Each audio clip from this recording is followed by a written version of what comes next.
Hello again, everybody. This is Steve Kallas. Speaking of sports, we're here to talk about the college football Final Four, specifically LSU against Oklahoma.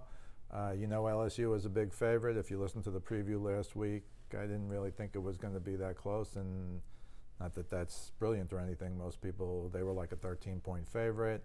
I thought it was going to be a very high-scoring game, and it was even higher than I thought, but it turned out, as you probably know by now, LSU 63. Oklahoma 28, and I just don't know what to say about Burrow, the Heisman Trophy winner. He threw for 7 touchdown passes in the first half, some kind of all-time record, of course. And then in the second half, he ran for a touchdown. So he threw for 7, ran for 1. It was never really a game. They got in front early. It was 21-7 at the quarter. It was 49-14 at the half. It really wasn't much of a game, frankly. But there were some record-setting. Justin Jefferson, 4 touchdown receptions in one half, things of that nature that will, just be incredible in the history books for LSU and for bowl games, frankly. This was just an unbelievable beatdown. There's no other way to say it. Oklahoma had no answers. We talked about how Oklahoma couldn't stop LSU's offense, and Oklahoma couldn't stop LSU's offense.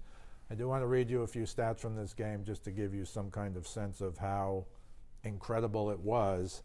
But Joe Burrow, the Heisman Trophy winner, 29 for 39, 493 yards, 7 touchdowns, no interceptions. Again, video game numbers. This is what Joe Burrow does.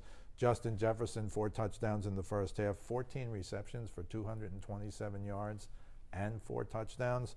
So you have a guy like Terrace Marshall with 2 touchdowns, Thaddeus Moss, a 62-yard touchdown. Yes, and that's Randy Moss's son. He's a tight end. He's not the fleet-footed wide receiver that his dad was, but he's a very good player in his own right. Clyde Edwards-Helaire, their star running back, he played a little at the beginning. He was injured with that hamstring, and then they took him out. He didn't play that much. They didn't need him. I do want to say a couple of things about Oklahoma.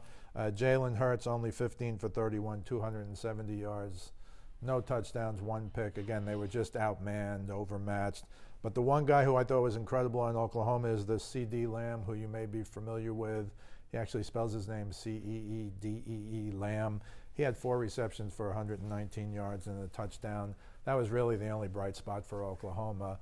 So again, LSU looked like they were going to dominate. They did dominate.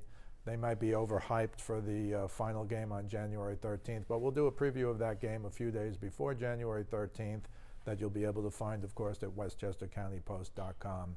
LSU 63, Oklahoma 28. LSU moves on to the final championship game on Monday, January 13th. This is Steve Kallas, speaking of sports. We'll see you the next time.